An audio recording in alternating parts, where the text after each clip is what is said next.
homeowners associations are a choice that you can make. And overall, roughly a quarter of Americans, according to Bloomberg, now live in homeowners association communities, what are known as mandatory communities, where you must pay a monthly fee or an annual fee or quarterly or whatever it is, but you got to pay.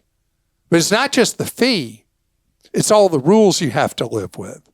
And there are people who love that because you can live in a neighborhood that is a non-homeowner association controlled neighborhood, and somebody could let their house deteriorate, their yard grow up with weeds, and your only option, if you're not in a homeowner association community, is you've got to see if you can get the county health department or code and enforcement to come out and do something about it. And let me tell you, most jurisdictions, good luck with that. On the other hand, in a homeowners association community, which new homes overwhelmingly are in these, overall, again, about a quarter of homes, you got to live by their rules. I was very young. First property I ever bought was a foreclosure when I was 22. And the door was really faded. And so I just went to the paint store and I bought a can of paint and I painted the front door.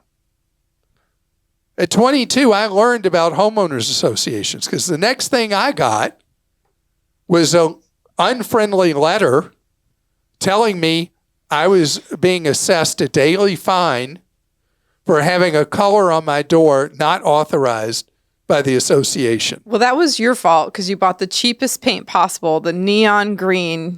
I did not buy neon green, but I did buy a paint color that I thought would be nice.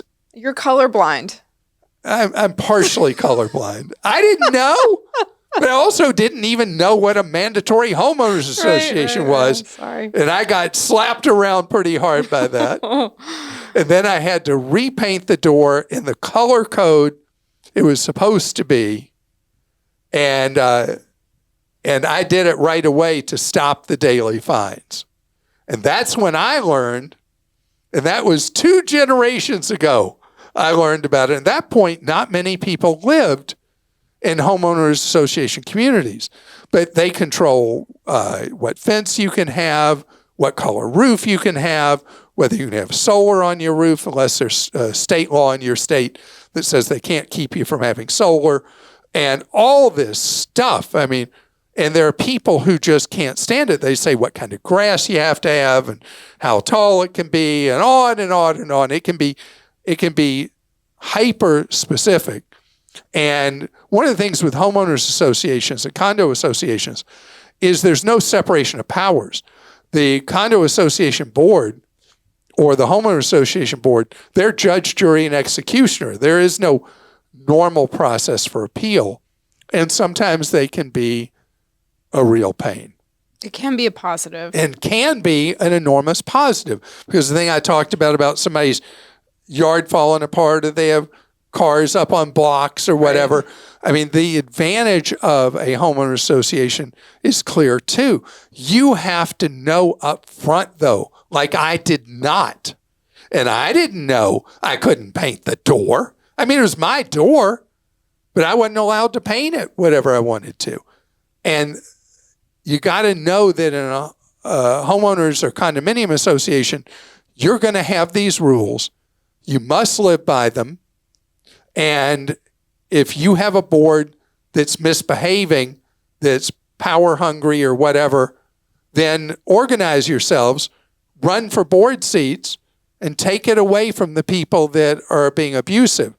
But do not decide you're going to get in a fight with the board when they tell you you can't do this or you can't do that or do the other, because they have extraordinary powers.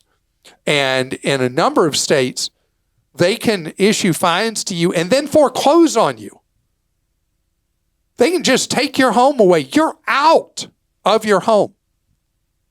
So know the scoop, know the rules. And if you don't know the rules and you get in trouble, comply, because failure to comply is bad ugly.